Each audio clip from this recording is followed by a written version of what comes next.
ഇന്നത്തെ റെസിപ്പി നല്ല നാടൻ പഴുത്ത മാങ്ങാക്കറി എങ്ങനെ തയ്യാറാക്കാം എന്നുള്ളതാണ്. എല്ലാവരും ഈ റെസിപ്പി ഒന്ന് ട്രൈ ചെയ്ത് നോക്കുക. ഇനിയിപ്പോൾ നമ്മുടെ മാങ്ങയുടെ സീസൺ ആണല്ലോ, അപ്പോൾ എല്ലാവരുടെ വീട്ടിലും മാങ്ങ കിട്ടും. അപ്പോൾ ഇത് ഇങ്ങനെ ഒന്ന് സിമ്പിളായിട്ടത് തയ്യാറാക്കി നോക്കുക. ഈ റെസിപ്പി ഇഷ്ടപ്പെടുകയാണെന്നുണ്ടെങ്കിൽ എൻ്റെ ചാനലൊന്ന് സബ്സ്ക്രൈബ് ചെയ്യാൻ മറക്കല്ലേ. അപ്പോൾ നമുക്ക് പഴുത്ത മാങ്ങ കറി വെക്കാൻ വേണ്ടി തുടങ്ങാം. അതിനുവേണ്ടി നമുക്കിപ്പോൾ ഇവിടെ കുറച്ച് നാടൻ മാങ്ങ കിട്ടിയിട്ടുണ്ട്. പഴുത്താണ്, നല്ല പഴുത്ത കൊച്ചു മാങ്ങയാണിത്. നമ്മൾ മാമ്പഴ പുളിശ്ശേരിയല്ല, പഴുത്ത മാങ്ങ കറിയാണ് വെക്കുന്നത്. അപ്പോൾ തൈര് ഇതിനകത്ത് ഉപയോഗിക്കത്തില്ല. അപ്പോൾ നമുക്കിതിൻ്റെ തൊലിയൊന്ന് കളഞ്ഞെടുക്കാം. നമ്മളിപ്പോൾ ഇത് തൊലിയെല്ലാം കളഞ്ഞ് എടുത്തിട്ടുണ്ട്. നമുക്കിനി ഏത് പാത്രത്തിലാണോ വെക്കാൻ ഉദ്ദേശിക്കുന്നത് ആ പാത്രത്തിലേക്ക് ഇത് ഇട്ട് കൊടുക്കാം. നമുക്കിനി ഇത് ഈ പാത്രത്തിലേക്ക് ചേർത്ത് കൊടുക്കാം. ഇനി നമുക്ക് ഈ മാങ്ങ വേവാൻ ആവശ്യമായിട്ടുള്ള വെള്ളം ചേർത്ത് കൊടുക്കാം. ഒരുപാട് വെള്ളം ഒഴിക്കരുത്, ഈ മാങ്ങയൊന്ന് വെന്ത് കിട്ടാൻ വേണ്ടി മാത്രമുള്ള വെള്ളം ചേർത്ത് കൊടുക്കാം. ഇനി ഇതിലേക്ക് ഒരു വലിയ ടീസ്പൂൺ മഞ്ഞൾപ്പൊടി ചേർത്ത് കൊടുക്കാം. ഇതിലേക്ക് ഒരു ശക്കല മുളക് പൊടി ഒത്തിരി കൂടി പോകരുത്. മഞ്ഞൾപ്പൊടിയാണ് നമുക്ക് ഈ കറിക്ക് മുളക് നിൽക്കുന്നത്. ആവശ്യത്തിനുള്ള ഉപ്പ് ചേർത്ത് കൊടുക്കാം. ഇനി ഇതിലേക്ക് അല്പം പഞ്ചസാര ചേർത്ത് കൊടുക്കാം. നല്ല പഴുത്ത നല്ല മധുരമുള്ള മാങ്ങയാണെങ്കിൽ നമ്മൾ ഈ പഞ്ചസാര ചേർത്ത് കൊടുക്കണ്ട. എനിക്ക് കിട്ടിയിരിക്കുന്ന മാങ്ങ എന്ന് പറഞ്ഞാൽ കുറച്ച് മധുരവും കുറച്ച് പുളിയും ഉള്ളതാണ്. അതിനുവേണ്ടിയാണ് ഞാനിപ്പോൾ പഞ്ചസാര ചേർത്ത് കൊടുത്തിരിക്കുന്നത്. നല്ല പഴുത്ത മാങ്ങ കിട്ടുകയാണെന്നുണ്ടെങ്കിൽ ഈ പഞ്ചസാരയുടെ സ്റ്റെപ്പ് സ്കിപ്പ് ചെയ്തേക്കാം. ഇനി നമുക്കിത് നന്നായിട്ടൊന്ന് ഇളക്കി ഇത് അടുപ്പത്തൊന്ന് വേവിക്കാൻ വെക്കാം. ഇത് അടുപ്പത്തിപ്പോൾ വേവാൻ വെച്ചിട്ടുണ്ട്. ഇതിപ്പോൾ ഒന്ന് വേവട്ടെ. ആ നേരം കൊണ്ട് നമുക്ക് ഇതിലേക്ക് വേണ്ട അരപ്പ് തയ്യാറാക്കാം.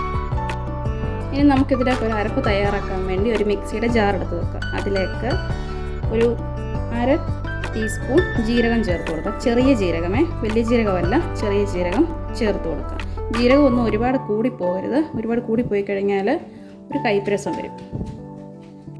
ഇതിലേക്ക് ഒരു 2-3 കൊച്ചുള്ളി ചേർത്ത് കൊടുക്കാം.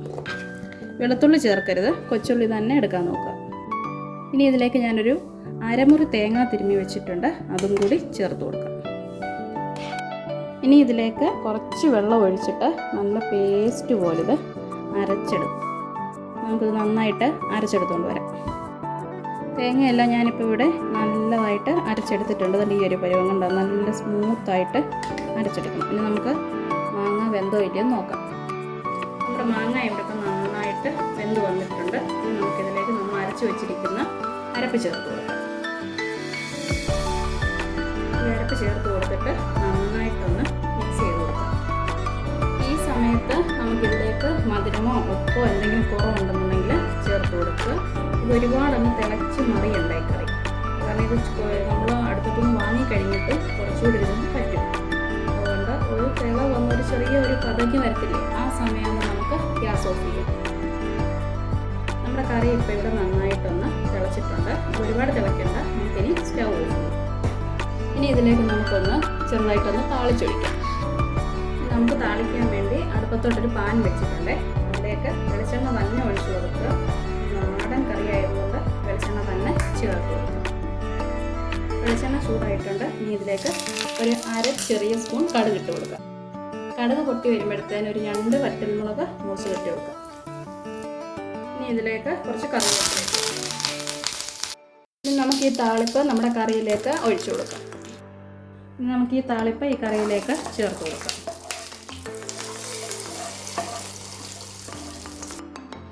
എല്ലാവരും ഈ കറി ഒന്ന് ട്രൈ ചെയ്ത് നോക്കണം കേട്ടോ. അടിപൊളിയാണ്. സ്പെഷ്യലി കുഞ്ഞു പിള്ളേർക്ക് ഒരുപാട് ഇഷ്ടപ്പെടുന്ന ഒരു കറിയാണിത്. ഒന്ന് ട്രൈ ചെയ്ത് നോക്കുക. ഇഷ്ടപ്പെടുകയാണെന്നുണ്ടെങ്കിൽ എൻ്റെ ചാനലൊന്ന് സബ്സ്ക്രൈബ് ചെയ്യാനും എന്തെങ്കിലും ഫീഡ്ബാക്ക് ഉണ്ടെന്നുണ്ടെങ്കിൽ കമൻ്റായിട്ട് അറിയിക്കാനും മറക്കല്ലേ. വീണ്ടും ഒരു റെസിപ്പിയുമായിട്ട് വരുന്നതിന് വരെ താങ്ക് യു.